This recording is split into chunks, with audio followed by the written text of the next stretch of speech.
तो अब सारे बच्चे फोकस कीजिए। आज हम लोग क्वेश्चंस देखेंगे और question based on angle of repose. Angle of repose जो बताया गया उस पर क्वेश्चन आपको समझना है। तो क्वेश्चन में गिवन है क्या, इन the figure shown angle of repose is 45 degree. Alpha का वैल्यू दे दिया कि अल्फा आप कितना यूज करोगे, 45 डिग्री यूज करोगे। अगर नहीं दिया रहता तो कोफिशिएंट ऑफ फ्रिक्शन से हम लोग निकालते। Net force and acceleration of block when, first bit में बोल रहा है थीटा जो एंगल ऑफ इंक्लाइनेशन है वो 30 डिग्री होगा, 45 होगा, 60 होगा। तो उन सारे केसेस को हम लोग समझना है। तो देखिए अगर मैं फर्स्ट की बात करूं, first beat, so when theta equal to 30 degree, तो theta equal to 30 degree, alpha 45 given है। तो इस केस में मेरा थीटा जो है वो लेस आ गया किससे, अल्फा से। तो ब्लॉक क्या रहेगा, ब्लॉक रेस्ट में रहेगा। सो इस केस में आप बोल सकते हैं block is stationary, block is stationery,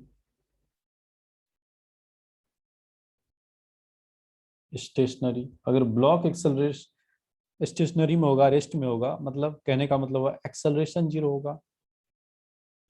acceleration जब जीरो हो गया तो एक्सेलरेशन जीरो होगा, इसका मतलब नेट फोर्स ब्लॉक पे क्या है, जीरो। तो फर्स्ट बिट में आपको acceleration, find force of friction, net force, acceleration पूछ रहा था। तो मैंने एक्सेलरेशन तो निकाल लिया, नेट फोर्स भी निकाल लिया। अब फोर्स ऑफ फ्रिक्शन की बात करते हैं। तो फोर्स ऑफ फ्रिक्शन यहाँ जो लग रहा होगा सिर्फ और सिर्फ स्टैटिक फ्रिक्शन लग रहा होगा। मतलब कहने का मतलब ये है कि स्टैटिक फ्रिक्शन के बारे में आपने क्या पढ़ा कि ये सेल्फ एडजस्टेबल इन नेचर होता है। तो यहाँ पे ब्लॉक मूव नहीं कर रहा है, इसका मतलब ये है कि इधर जो फ्रिक्शन लग रहा होगा वो स्टैटिक फ्रिक्शन हुआ होगा, एफ एस। फर्स्ट केस की बात कर रहा हूँ। और इस वेट का अगर कंपोनेंट आप समझना चाहोगे, कंपोनेंट, इधर तो इसका अपना मास का वेट mg लग रहा होगा, इस डायरेक्शन में नॉर्मल रिएक्शन, और वेट का एक कंपोनेंट आएगा डाउन द इंक्लाइन। और बच्चों ये एंगल की अगर मैं बात कर लूँ तो इंक्लाइन प्लेन से ये एंगल आपका थीटा ही है, ये एंगल थीटा, ये वेट mg, ये नॉर्मल रिएक्शन n, और यहाँ पे mg साइन थीटा लग रहा है। तो फर्स्ट केस में अगर ब्लॉक मूव नहीं कर रहा है, स्टैटिक फ्रिक्शन, कहने का मतलब हुआ स्टैटिक फ्रिक्शन सेल्फ एडजस्टेबल है। स्टैटिक फ्रिक्शन इस केस में ग्रेटर है mg साइन थीटा से। लेकिन ब्लॉक मूव नहीं करना तो स्टैटिक फ्रिक्शन क्या करता है, अपने वैल्यू को एडजस्ट कर लेता है, जितना आप लगाओगे उसको इक्वल कर देगा। ये मैंने समझाया था। तो जो force of friction, frictional force का वैल्यू है that is mg sine theta. ठीक है, तो ये फर्स्ट केस का आंसर गया। थीटा का वैल्यू आप 30 डिग्री यूज करोगे फर्स्ट केस के लिए, थीटा 30 डिग्री यूज करके निकाल सकते हो आप। क्लियर है बातें। तो ये फर्स्ट बिट में यही कॉन्सेप्ट यूज, और ये सेम कॉन्सेप्ट सेकेंड बिट के लिए भी होगा, क्योंकि पिछला नोट जो मैंने समझाया था, when theta also equal to alpha, theta equal to alpha होगा तो ब्लॉक में टेंडेंसी डेवलप होगा, जस्ट अबाउट टू स्लाइड रहेगा। उस केस में भी एक्सेलरेशन क्या आएगा, जीरो आएगा। नेट फोर्स क्या आएगा, जीरो आ जाएगा। और फ्रिक्शनल फोर्स सेल्फ एडजस्ट, मतलब maximum value of frictional force लगेगा, लिमिटिंग फ्रिक्शन। तो लिमिटिंग फ्रिक्शन हम लोग उस केस में बात करेंगे। तो यहाँ पे अगर आप देखोगे तो when when theta equal to 45 degree, मतलब थीटा इक्वल टू अल्फा का केस आ गया। और इस केस में पता है कि ब्लॉक रेस्ट में होता है, और एफ नेट भी हमारे पास जीरो होगा, और जो एफ एल होगा फ्रिक्शनल फोर्स वो एफ के इक्वल होता है, ड्राइविंग फोर्स। ड्राइविंग फोर्स कौन है, mg साइन थीटा। तो फ्रिक्शन भी हमारे पास क्या होगा, mg साइन थीटा के इक्वल होगा। ठीक है, तो इन दोनों केस में एक्सेलरेशन जीरो मिला फर्स्ट बिट में। ये था सेकेंड बिट का एक्सप्लेनेशन। अब थर्ड बिट में थीटा ग्रेटर है अल्फा का केस है, जो पिछले स्लाइड में मैंने एक्सप्लेन किया था एंगल ऑफ रिपोज का। तो एंगल ऑफ रिपोज में जाइए स्लाइड में, वहां पे देखिए, समझिए। आप सब अपने नोटबुक में देखो कि मैं ऑलरेडी एक्सप्लेन कर चुका हूँ। जब थीटा आपके पास अल्फा से ग्रेटर होगा उसके इसमें एक्सेलरेशन होगा, कितना वैल्यू होगा उसको अब हम लोग देखेंगे। फिलहाल आप सब इतना नोट कर लीजिए, फिर आगे बढ़ूंगा। नोट करो सारे बच्चे। नाउ अब हम लोग एक एक्स्ट्रा पेज पे समझेंगे कि लास्ट बिट सी बिट का आंसर कैसे आएगा। इसके लिए आप सब एक पेज में चलिए मेरे पास साथ और समझने की कोशिश करेंगे सारे बच्चों। देखो, सो थर्ड बिट सी की बात हो रही है, थीटा जब है किसके इक्वल, 60 डिग्री के इक्वल। और एंगल ऑफ रिपोज तो आपको क्वेश्चन में फिक्स था कितना, तो 45 डिग्री क्वेश्चन में बोल रहा था। मतलब बच्चों इस केस में क्या आ गया, theta is greater than alpha का केस आ गया। 45 से थीटा ग्रेटर है, थीटा ग्रेटर देन अल्फा। और ब्लॉक के पास एक्सेलरेशन होगा। और अगर मैं आपके लिए एफ बी डी यहाँ पे ड्रॉ कर लूँ, तो ये मान लो इंक्लाइंड प्लेन था, यहाँ पे ब्लॉक एम मास का ब्लॉक, मास क्वेश्चन में गिवन नहीं है शायद, एम ही लिया गया है तो एम ही लेंगे हम लोग। एफबीडी बना लो आप सब, एफबीडी बनाना जरूरी है तभी आप समझ पाओगे क्या हो रहा है। तो एक तो इसका अपना वेट डाउनवर्ड लगता होगा, कांटेक्ट सरफेस के परपेंडिकुलर नॉर्मल रिएक्शन लगेगा, और ये एंगल आपका इंक्लाइंड प्लेन का जो एंगल है वही होगा। वेट का एक कंपोनेंट इस डायरेक्शन में आएगा, और इस कंपोनेंट को अगर मैं दिखा दूं यहाँ पे, वेट का एक कंपोनेंट इस डायरेक्शन में, that is m g sine theta है। ओके, तो ये वेट था बच्चों एम जी, और ये एंगल मैं थीटा की बात करूंगा, थीटा आप लेंगे 60 डिग्री, ये भी एंगल थीटा। तो वेट का एक कंपोनेंट आ गया एम जी कॉस थीटा, और इधर मेरे पास क्या आएगा, एम जी साइन थीटा जो ड्राइविंग फोर्स होगा। और फ्रिक्शन भी लगेगा, बिल्कुल लगेगा, फ्रिक्शन क्यों नहीं लगेगा, तो फ्रिक्शन यहाँ पे अपोजिट डायरेक्शन में लगेगा, मोशन के अपोजिट डायरेक्शन में। फ्रिक्शनल फोर्स एफ यहाँ पे एग्जर्ट हो रहा है। तो इसके इसमें एक्सेलरेशन की बात करूं तो एक्सेलरेशन का फॉर्मूला आपने देखा था, क्या था, f minus f l by mass. तो एफ क्या है, मतलब जो ड्राइविंग फोर्स है that is m g sine theta, m g sine theta. और एफ एल क्या है हमारे पास, और ये सरफेस रफ होगा तो एफ एल जो हम लोग लिखते थे म्यू एन लिखते थे, और एफ एल को हम लोग बोलते हैं म्यू एन का value m g cos theta के इक्वल होगा, क्योंकि वर्टिकल इक्विलिब्रियम है, एन नॉर्मल रिएक्शन, तो बच्चे एम जी कॉस थीटा के इक्वल होगा, यूज कर लो। तो म्यू तो आपको बोलेंगे म्यू तो नहीं गिवन है, देखो मैं कैसे निकालता हूँ, m g cos theta not sine, इसको कॉस लिखिए, mu m g cos theta upon total mass m, cancel कर लो मास एम हर जगह से, और यहाँ से आपके पास आ गया जी sine theta minus mu G cos theta. Okay, ये बच्चों मुझे एक्सेलरेशन का वैल्यू मिल गया। अब थीटा आपको गिवन है 60 डिग्री, थीटा पुट कर लो, जी का वैल्यू कुछ नहीं बोल रहा है 10 लेंगे, म्यू कैसे निकालेंगे। तो बच्चे याद कीजिए जब मैं आपको एंगल ऑफ रिपोज पढ़ा रहा था तो टेन अल्फा इक्वल टू हमने लिखा था म्यू। अल्फा क्या था, एंगल ऑफ रिपोज, इसी फॉर्मूले से तो एंगल ऑफ रिपोज निकला था। अल्फा कितना गिवन है अभी 45 डिग्री, tan 45 equal to mu, tan 45 होता है 1, तो म्यू का वैल्यू निकल गया, कॉफिशिएंट ऑफ फ्रिक्शन का वैल्यू 1 निकल गया। पुट कर लीजिए आप सब, जी कॉमन ले लीजिए, साइन थीटा मतलब साइन 60, और म्यू का वैल्यू भी 1 है माइनस कॉस 60। अब इसको सॉल्व कर लो, जो आएगा आपका वो एक्सेलरेशन हो जाएगा, इस ब्लॉक का आंसर आएगा। ठीक है, नाउ तो एक्सेलरेशन आया इस ब्लॉक पे, और फ्रिक्शनल फोर्स का वैल्यू, एक्सेलरेशन आ गया, फोर्स भी पूछ रहा था, फ्रिक्शन फोर्स भी पूछ रहा था।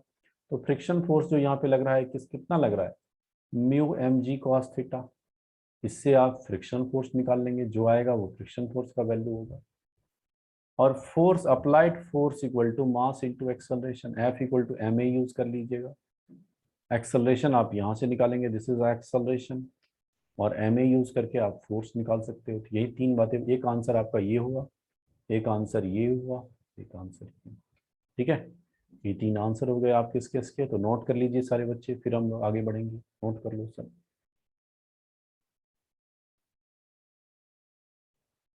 नाउ सारे बच्चे फोकस कीजिए क्वेश्चन पे। और इस तरह क्वेश्चन जो है जेई मेन में आ चुका है, तो समझने की कोशिश करेंगे कि कैसे सॉल्व करेंगे। क्वेश्चन रीड किया जाए। क्वेश्चन में बोल रहा है क्या, ए 6 kg block is kept on an inclined rough surface as shown in the figure. Find F, capital F, required to keep the block stationary. Move the block downward with constant velocity and move the block upward with an acceleration 4 metre पर second square. तो इसको 3 bit में हम लोग को ए b सी में solve करना है। बहुत ही आसानी से हम लोग सॉल्व करेंगे। तो चलो, सबसे पहला काम क्या होगा बच्चे कि यहाँ पे एफ बी डी सब कुछ बनाना इम्पोर्टेंट है। अगर मैं एफ बी डी की बात करूँ तो इस ब्लॉक का अपना वेट डाउनवर्ड लेगा एम जी 6G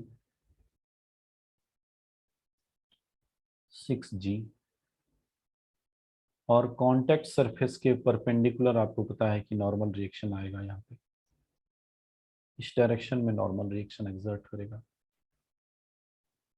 और इधर एक कंपोनेंट आएगा वेट का, एम जी साइन थीटा जिसको बोलेंगे। और इस एंगल के बारे में आपको पता है, जितना एंगल इंक्लाइंड प्लेन का रहता है वही नॉर्मल और वेट के में एंगल होता है। तो ये एंगल मेरा कितना है, 60 डिग्री। तो एक कंपोनेंट आएगा वेट का 6G cos 60 और एक कंपोनेंट इधर आएगा down the incline 6G sine 60 use करोगे और ये नॉर्मल रिएक्शन एन कुछ ऐसा ही होगा। तो अगर मैं वर्टिकली में, तो ब्लॉक मूव नहीं कर रहा है, ब्लॉक किधर जा सकता है, या तो अप जा सकता है या फिर रेस्ट में हो सकता है या डाउन जा सकता है। तीन ही पॉसिबल केस हमारे पास है और क्वेश्चन में तीन ही पॉसिबल केस में वर्क करने के लिए बोल रहा है। तो पहली बात, वर्टिकल इक्विलिब्रियम में है तो नॉर्मल जो बैलेंस होगा ये 6G cos 60 के इक्वल होगा। तो नॉर्मल n इक्वल टू आप लिखेंगे सीधा 6G cos 60। सो 6G का वैल्यू 10 बोल रहा है मुझे क्वेश्चन में लेने के लिए। cos 60 बच्चों आपको पता है कितना होता है, हाफ होता है। सॉल्व करोगे तो 30 न्यूटन नॉर्मल रिएक्शन इस ब्लॉक पे आ रहा है। ओके, अब यहाँ पे जो अवेलेबल है कोएफिशिएंट ऑफ फ्रिक्शन, स्टैटिक और काइनेटिक दोनों अवेलेबल है। तो हम लोग क्या करेंगे कि दोनों फ्रिक्शन को पहले कैलकुलेट करेंगे। एफ एस की बात करूं तो एफ एस क्या लिखोगे, एफ एस या एफ एल लिखो बेटर होगा। लिमिटिंग फ्रिक्शन का वैल्यू अगर मैं बात करूं, maximum value of static friction that is mu h into n, और म्यू एस गिवन है 0.6 और एन निकाल रहे हो आप 30। तो इसको सॉल्व करोगे तो आएगा 18 न्यूटन। और एफ के भी निकाल लेता हूँ, काम आएगा, ये सब यूज में आएगा बच्चों। एफ के इक्वल टू म्यू के इंटू एन, और 0.6 जो हमारे पास म्यू के गिवन है वो 0.4 गिवन है। 0.4 और 30 मल्टीप्लाई करेंगे तो 12 न्यूटन का आएगा। ओके, तो जो ड्राइविंग फोर्स है, मतलब जो इस ब्लॉक को डाउन द इंक्लाइन प्लूम जो पुल करेगा, वो फोर्स हमारे पास क्या है, 6G साइन 60। अगर मैं यहाँ पे ड्राइविंग फोर्स की बात करूं, ड्राइविंग फोर्स जो वेट का कंपोनेंट होगा दैट इज 6G साइन 60, और 6G का वैल्यू 10 और साइन 60 आपको कितना पता है, √3/2। इसको सॉल्व करेंगे, √3 का वैल्यू पुट कीजिएगा तो ये 52 न्यूटन आपको अप्रॉक्स मिलेगा। चेक कर सकते हैं आप सब, यही ड्राइविंग फोर्स है। तो पहले इतना काम कर लेने के बाद ही हम लोग अब वर्क कर सकते हैं बीट नंबर ए बी, क्योंकि ये सब का यूज करूंगा मैं। Driving force down the incline, इसका डायरेक्शन किधर है? ड्राइविंग फोर्स जब भी बोलेंगे force responsible to move the block downwards, मतलब इस ब्लॉक को डाउनवर्ड मूव कराने के लिए कौन फोर्स रिस्पॉन्सिबल है? That is 6g sin 60। sin 60 का वैल्यू √3/2, सॉल्व करो पुट करो 52 न्यूटन आएगा। और यहाँ पे काइनेटिक फ्रिक्शन 12 न्यूटन का एग्जर्ट करेगा, limiting friction maximum value static friction 80 Newton इस केस में एग्जिस्ट करेगा, नॉर्मल रिएक्शन 30 न्यूटन जिसका यूज किया हमने। अब इसके बाद हम लोग फर्स्ट बिट में आएंगे। फर्स्ट बिट में क्या बोल रहा है? Keep the block stationary. Block stationary का मतलब क्या हुआ कि अब ब्लॉक स्टेशनरी में है, ब्लॉक मूव नहीं कर रहा है, तो अभी हमने फ्रिक्शन का डायरेक्शन नहीं दिखाया है, तो अब फ्रिक्शन किधर लेगा ये भी इंपॉर्टेंट है। देखो ब्लॉक में टेंडेंसी क्या है हमारे पास? ब्लॉक में अभी हमारे पास ब्लॉक स्टेशनरी है, मतलब ये एफ मैं बोल सकता हूँ, एफ क्या होगा कि हमारे पास अभी समझिए इस ब्लॉक में जो टेंडेंसी है ये डाउन द, यही फोर्स रिस्पॉन्सिबल है इस ब्लॉक को मूव कराने के लिए। तो इस 6g sin 60 जो 12 जो 52 न्यूटन आया, इसके वजह से ब्लॉक में टेंडेंसी हुआ कि ब्लॉक नीचे की तरफ मूव कर जाए, लेकिन एफ उसको बैलेंस कर रहा है। तो अगर मैं फ्रिक्शन फोर्स का डायरेक्शन यहाँ दिखाऊं तो फ्रिक्शन फोर्स आपको पता है हमेशा रिलेटिव मोशन के अपोजिट है, रिलेटिव मोशन को अपोज करता है। इस ब्लॉक में जो टेंडेंसी है वो डाउन द इंक्लाइन मूव करने का टेंडेंसी है बच्चों। तो अगर इस केस में फ्रिक्शन की बात करेंगे आप, मैं फर्स्ट बिट के लिए फ्रिक्शन अभी निकालूंगा, एक मिनट रुक जाओ। फ्रिक्शन की बात करूंगा तो फ्रिक्शन इधर लेगा, अप द इंक्लाइन प्लेन लेगा। अब फ्रिक्शन का डायरेक्शन में भी चेंज भी हो सकता है, देखेंगे आगे कैसे चेंज होगा। ये फ्रिक्शन एफ और ये एफ एल होगा या एफ एस होगा, उसके बारे में समझेंगे। ब्लॉक स्टेशनरी में है हमारे पास, ठीक है। तो ये फ्रिक्शन जो अभी फर्स्ट बीट में अगर देखोगे तो ये एफ एस बन जाएगा। अब अगर हम लोग एक्सेलरेशन वाला केस में देखेंगे बीट नंबर सी में, ये एफ के बन जाएगा। तो उसके अकॉर्डिंग हम लोग काम करेंगे। क्लियर? आप सब क्या कीजिए, जल्दी से इस पेज को नोट क्लियर करो सारे बच्चे, इतना क्वेश्चन कॉन्सेप्ट को, फिर मैं अगले स्लाइड में इसको एक्सप्लेन करता हूँ। नोट नाउ, अब अगले पेज में सारे बच्चे फोकस कीजिएगा कि कैसे हम लोग bit number a b c का आंसर करेंगे। फर्स्ट बीट अगर मैं सॉल्व करूं यहाँ पे, फर्स्ट बीट के लिए समझो। तो फर्स्ट बीट में जो आपको पूछ रहा है कि ये keep the block stationary, block move ना करे, इसके लिए आपको ये फोर्स एफ कितना लगाना होगा, उसके बाद जो वैल्यू पूछ रहा है। तो इसको थोड़ा सा मैं अगर थोड़ा सा इंक्लाइन प्लेन ड्रॉ ही कर लूँ तो आप बेटर तरीके से समझ पाओगे, क्योंकि फ्रिक्शन का डायरेक्शन थोड़ा सा फिर से देख लो आप। तो अभी जो फोर्स का रिक्वायरमेंट है मुझे, मैं वही ड्रॉ करूंगा। तो ये मास एम था बच्चे 6 kg का। तो यहाँ डाउन द इंक्लाइन जो लग रहा था, इधर फोर्स लग रहा था एक, और एक फोर्स से आप इसको होल्ड किए हुए हैं, और जो हमारे पास फ्रिक्शनल फोर्स है वो ऊपर की तरफ लग रहा है। इधर मेरे पास आ रहा था कितना, 6g sin 60, और जिसको आपने सॉल्व किया था तो आपको आया था कितना, 52 न्यूटन का ये लग रहा। और यहाँ पे हमारे पास एफ फोर्स आप लगा रहे हैं, और ये अभी ब्लॉक स्टेशनरी में है, मतलब स्टैटिक फ्रिक्शन एफ एस, या फिर maximum value of limiting friction भी बोल सकते हो इसको। तो ये एफ का वैल्यू जो हम लोग लेंगे mu s into n use करेंगे, और म्यू एस इंटू एन आप कैलकुलेट कर चुके हो कितना, 18 न्यूटन। डायरेक्ट यूज कर लूंगा इसलिए मैंने पहले कैलकुलेट कर रहा था 18 न्यूटन। और according to question, block is in stationary, block stationary में होगा। तो अगर आप यहाँ पे लिखेंगे फोर्स, फोर्स नीडेड, नीडेड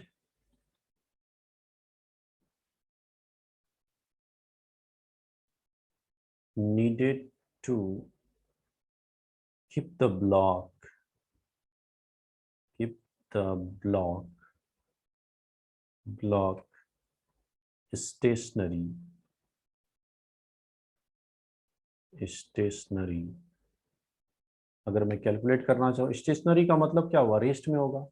मतलब ये बोल सकते हैं कि इधर जो फोर्स लग रहा है 52, ये इक्वल होगा किसके, F प्लस 18 के इक्वल होगा, तभी तो ब्लॉक रेस्ट में होगा। मतलब मुझे F निकालना है, F इक्वल टू क्या होगा, 52 माइनस 18 कर लो। 52 में 18 को माइनस कर लोगे तो एफ का वैल्यू आ जाएगा कितना, तो 34 न्यूटन। और डायरेक्शन किधर आएगा, अपवर्ड, अपवर्ड्स। और यही फोर्स रिस्पॉन्सिबल होगा, एफ का वैल्यू पूछ रहा था कि ब्लॉक को रोक के रखना है, तो एफ का वैल्यू कितना यूज करेंगे आप, 34 न्यूटन। इस केस में ब्लॉक क्या रहेगा, रेस्ट में रहेगा, मूव नहीं करेगा। ठीक है, तो नोट कर लो इस केस को, फिर मैं सेकेंड बिट को समझाऊंगा जिसमें कांस्टेंट वेलोसिटी से मूव करेगा। नाउ सारे बच्चे अब फोकस कीजिए, सेकेंड बिट में क्या बोल रहा है, move the block downwards with constant velocity. तो कांस्टेंट वेलोसिटी से तो मूव कराना है, लेकिन डायरेक्शन इंपॉर्टेंट है, डाउनवर्ड मूव कराना है। ठीक है, इसके लिए एक्स्ट्रा पेज में हम लोग इसको समझने की कोशिश करेंगे। तो चलिए सारे बच्चे, इसमें थोड़ा सा मैं एफबीडी को फिर से एक्सप्लेन करूंगा आपको। तो मेरे साथ आप सब एफबीडी ड्रॉ कीजिए। ये आपका इंक्लाइन प्लेन था और इस पे एक ब्लॉक 6 kg का रखा हुआ था, और इस ब्लॉक को होल्ड करने के लिए जो फोर्सेस लग रहे थे, एक फोर्स था आपका अपवर्ड इस डायरेक्शन में, और डाउन द इंक्लाइन आपने कैलकुलेट किया तो कितना आया, 52 न्यूटन आया था। उसको मैं डायरेक्ट लिख रहा हूँ, दैट इज ये क्या है, mg sin 60 जो आप निकाल चुके हैं, और ये f था। अभी मूव बोल रहा है कांस्टेंट वेलोसिटी से मूव कर। कांस्टेंट वेलोसिटी मतलब क्या है, ब्लॉक का वेलोसिटी कांस्टेंट इस डायरेक्शन में, मतलब एक्सेलरेशन जो होगा ब्लॉक का जीरो होगा डाउन द इंक्लाइन। लेकिन ब्लॉक मूव कर रहा है बच्चे। मूव करने का मतलब ये हुआ कि यहाँ पे फ्रिक्शन जो लगेगा अब, वो स्टैटिक फ्रिक्शन नहीं होगा। जब मोशन हो जाता है, ब्लॉक ब्लॉक मूव करने लगता है, स्लाइड करने लगता है, तब जो फ्रिक्शन ऑपरेट होता है वो हम लोग काइनेटिक फ्रिक्शन एफ के, दैट इज म्यू के इंटू एन। और उसका वैल्यू आज कैलकुलेट कर चुके हो, देखो पीछे के स्लाइड में, म्यू के का वैल्यू कितना था, 12 न्यूटन था। तो आप यहाँ पे कितना यूज करेंगे, 12 न्यूटन यूज करेंगे। और अब समझो कि ब्लॉक कांस्टेंट वेलोसिटी से मूव कर रहा है। सेकेंड बिट में कुछ बोल रहा है कि वेलोसिटी जो होगा कांस्टेंट होगा। वेलोसिटी कांस्टेंट का मतलब ये हुआ बच्चा पार्टी कि यहाँ पे एक्सेलरेशन क्या है, जीरो है। एक्सेलरेशन जीरो का मतलब क्या हुआ, नेट फोर्स इस ब्लॉक पे जो है वो जीरो है, क्योंकि एक्सेलरेशन डिफाइन करते हैं क्या, नेट फोर्स अपॉन टोटल मास। तो नेट फोर्स ब्लॉक पे जीरो होगा, इसका मतलब ये हो गया। नेट फोर्स जीरो का मतलब ये हुआ कि जो डाउनवर्ड फोर्स है 52 इक्वल हो जाएगा अपवर्ड फोर्स, क्या सब लग रहा है, एफ लग रहा है प्लस एफ के लग रहा है।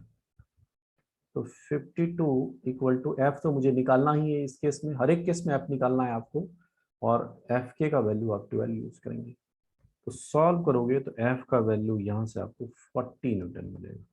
तो 40 न्यूटन डायरेक्शन क्या होगा इसका, अगेन अपवर्ड डायरेक्शन होगा। तो डायरेक्शन भी दिखाना इंपॉर्टेंट है, अपवर्ड्स डायरेक्शन होगा। ठीक है, तो ये आपका सेकेंड बिट का आंसर हो गया सारे बच्चे। तो नोट कर लिया जाए, उम्मीद करूंगा सबको समझ में आ रहा होगा। एक्सेलरेशन जीरो, तो माइंड में ये क्लिक करना चाहिए बच्चा कि एक्सेलरेशन जीरो हो गया मतलब वो net force is zero, velocity constant velocity आ जाएगा। ये 3 पॉइंट जल्दी से माइंड में आ जाना चाहिए, स्ट्राइक कर देना चाहिए। तब नेट फोर्स जीरो मतलब downward force equal to upward force, balance करके आप एफ निकाल सकते हो। ठीक है, तो नोट कर लीजिए यहाँ तक, फिर मैं अगले स्लाइड में चलूंगा। नोट करो। तो अब सारे बच्चे फोकस करो कि थर्ड बिट में क्या बोल रहा है। थर्ड बिट में आपके पास है, move the block upward with acceleration 4 metre पर सेकेंड स्क्वायर। ब्लॉक के पास एक्सेलरेशन है बच्चे, लेकिन डायरेक्शन इंपॉर्टेंट है, किधर है, अपवर्ड की तरफ है। तो उस केस में एफ का वैल्यू बताइए। तो चलो क्या करेंगे, एफ बी डी से चलेंगे। तो यहाँ पे मैं एक एक्स्ट्रा पेज ले रहा हूँ एफ बी डी के लिए। तो अब सारे बच्चे फोकस करेंगे बिट नंबर सी पे। तो सबसे पहले हम लोग इंक्लाइन प्लेन सेलेक्ट कर लेते हैं। इंक्लाइन प्लेन पे एफबीडी बनाना बड़ा इंपॉर्टेंट है। यहाँ पे ये मास एम जो 6 kg का था, इस मास पे एक फोर्स की अगर मैं बात करूं तो यहाँ पे फोर्स एक अप जो है अप द इंक्लाइन प्लेन लग रहा था f, down the incline plane weight का कंपोनेंट लग रहा था। अब क्वेश्चन पे फोकस करो, ये एफ मुझे चाहिए और इधर डाउन द इंक्लाइन आपने कैलकुलेट किया 52 न्यूटन आ रहा है। अभी बोल रहा है कि block moving with acceleration a equal to 4 metre पर second square but in the upward direction. इसका मतलब ये वो ब्लॉक का मोशन अपवर्ड की तरफ है। तो फ्रिक्शन हमेशा रिलेटिव मोशन को अपोज करता है। मतलब बच्चे इनडायरेक्टली आपको ये बोल दिया कि फ्रिक्शन का डायरेक्शन इस ब्लॉक पे अब अपवर्ड नहीं लगेगा, फ्रिक्शन का डायरेक्शन चेंज हो जाएगा इस केस में। तो यहाँ पे फ्रिक्शन लगेगा लेकिन मोशन है तो एफ के लगेगा, एफ के इक्वल टू म्यू के इंटू एन आपको पता है, और आपने इसका वैल्यू 12 न्यूटन कैलकुलेट कर चुके हो पहले ही। ठीक है, तो अब एक्सेलरेशन ब्लॉक का है, बिट नंबर सी का कैलकुलेशन। एक्सेलरेशन क्या लिखते हैं हम लोग, net pulling force by total mass, लेकिन एक्सेलरेशन का डायरेक्शन अपवर्ड है। नेट पुलिंग फोर्स क्या होगा, एफ माइनस, और डाउन द इंक्लाइन क्या सा फोर्स लग रहा है, एक तो 50 न्यूटन वेट का कंपोनेंट प्लस काइनेटिक फ्रिक्शन, मतलब 52 प्लस 12 उधर लग रहा है बच्चे, divided by total mass. Block का मास कितना है, तो 6 kg का ब्लॉक है, और एक्सेलरेशन आपके क्वेश्चन में कितना गिवन है, तो 4 आपके पास गिवन है। ठीक है, तो अब कैलकुलेट करो, 6 को इधर मल्टीप्लाई करो, 24 इक्वल टू एफ माइनस, और इन दोनों को ऐड कर लोगे तो कितना आ जाएगा, 2 ऐड होगा तो 4, 5 प्लस 1 64, इधर जाएगा तो ये प्लस हो जाएगा, तो एफ कैलकुलेट करोगे आपके पास 88 न्यूटन आएगा। डायरेक्शन अगेन अपवर्ड गिरेगा, अपवर्ड। तो बच्चे ये मेरा आ गया थर्ड बिट का आंसर। ठीक है, तो उम्मीद करूंगा सारे बच्चे को समझ में आया होगा, तो सारे बच्चे पहले नोट कर लीजिएगा। तो सारे बच्चे अब फोकस करो, क्वेश्चन में पूछ क्या रहा है हम लोग से। ये बहुत इंपॉर्टेंट क्वेश्चन है, ये आपके आईआईटीज के एग्जाम में जब जेईई मेन नहीं होता था, कंबाइंड एग्जाम 2 पेपर होता था, 2006 3 मार्क्स, और सेम क्वेश्चन नीट ने भी रिपीट किया है। ओके, क्वेश्चन को समझिए, सिस्टम, और नीट कब पूछा है, 2017 या 19 के पेपर आप चेक करेंगे, वहां पे ये क्वेश्चन आपको मिल जाएगा नीट के एग्जाम में। ठीक है, तो बच्चों अब सोच, क्वेश्चन को रीड किया जाए, क्वेश्चन में क्या बोल रहा है। स्प्रिंग लगा दिया तो मतलब घबराना नहीं है, स्प्रिंग के बारे में डिटेल में आपको वर्क पावर एनर्जी में पढ़ाऊंगा मैं। System shown in the figure, shown in figure is in equilibrium and at rest, मतलब ये सिस्टम रेस्ट में है, तो रेस्ट में सिस्टम है। ठीक है, हमारे पास the spring and string are massless, now the string is cut, ये स्प्रिंग है, ये स्ट्रिंग है, स्ट्रिंग को कट कर दिया, then acceleration of mass 2m after the cut will be options ABCD given है। देखो, जब इसको आपने कट कर दिया, मैं FBD से पहले समझो कि अगर मैं कट नहीं किया होता, बिफोर कट का सिचुएशन समझिए, तो यहाँ पे एक सेपरेट डायग्राम बना के समझाता हूँ मैं आप सब। ये स्प्रिंग है, स्प्रिंग में कुछ इलोंगेशन होगा, इलोंगेशन क्या होता है, मतलब स्प्रिंग का अपना लेंथ बढ़ा रहेगा क्योंकि मास अटैच, ये मास कितना है 2m, और उसके नीचे में क्या लगा हुआ है, स्मॉल m मास लगा हुआ है।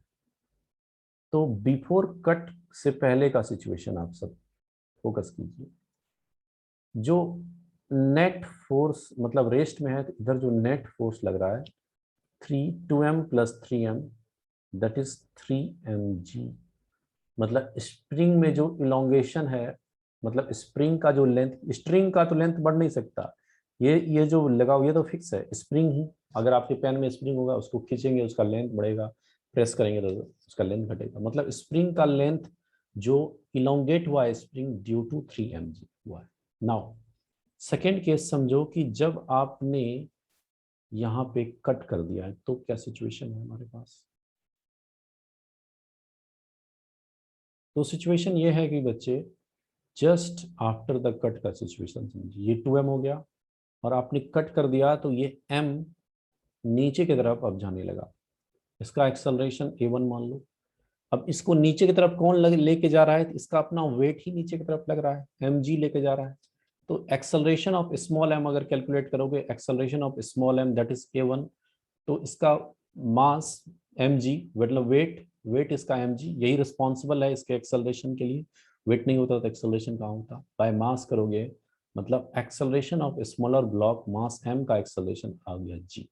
ओके, तो अगर ऑप्शन देखोगे g, अब दो ऑप्शन तो अभी तुरंत एलिमिनेट हो गया, ऑप्शन बी कट गया, सी कट गया, बिकॉज यहाँ g/2 है, 2g है।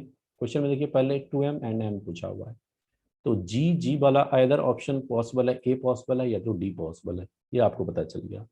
अब ये ब्लॉक में क्या होगा, क्या ये ब्लॉक नीचे की तरफ जाएगा? नहीं, पहले ज्यादा इलोंगेट था, जैसे ही ये कटा कि स्प्रिंग जो है, स्प्रिंग बोलेगा कि अब थोड़ा सा वेट मेरे में कमी हो गया, स्प्रिंग बोलेगा कि मैं ऊपर की तरफ जाऊंगा कुछ एक्सेलरेशन से, ऊपर की तरफ A2। अब यहाँ पे कौन रिस्पॉन्सिबल है इसको ऊपर की तरफ ले जाने के लिए? तो ये mg वाला फोर्स कटा है ड्यू टू mg कटने के कारण एक mg, मतलब जो फोर्स यहाँ रिस्पॉन्सिबल है वो mg के इक्वल ही फोर्स रिस्पॉन्सिबल है ऊपर ले जाने के लिए। मतलब समझिए यहाँ पे लटका हुआ था ड्यू टू, यहाँ 3mg लग रहा था, एक mg इसका, 2mg अपना इसका। तो अब जो फोर्स इसको ऊपर की तरफ ले जा रहा है, इक्विलिब्रियम पोजीशन की तरफ ले जा रहा है, that is mg not 2mg। तो इसका एक्सेलरेशन अगर लिखोगे m2, तो फोर्स बाय मास, मास कितना है 2m, तो mg बाय 2m करोगे बच्चे तो निकल जाएगा क्या, g/2। डायरेक्शन किधर है, तो ये ऊपर की तरफ जा रहा है, तो ऑप्शन की बात करोगे g/2 अपवर्ड 2m का, और g स्मॉल g किसका, A1 का, डायरेक्शन क्या है इसका, डाउनवर्ड। ठीक है, तो option A is the correct answer, note कर लीजिए, इंपॉर्टेंट क्वेश्चन।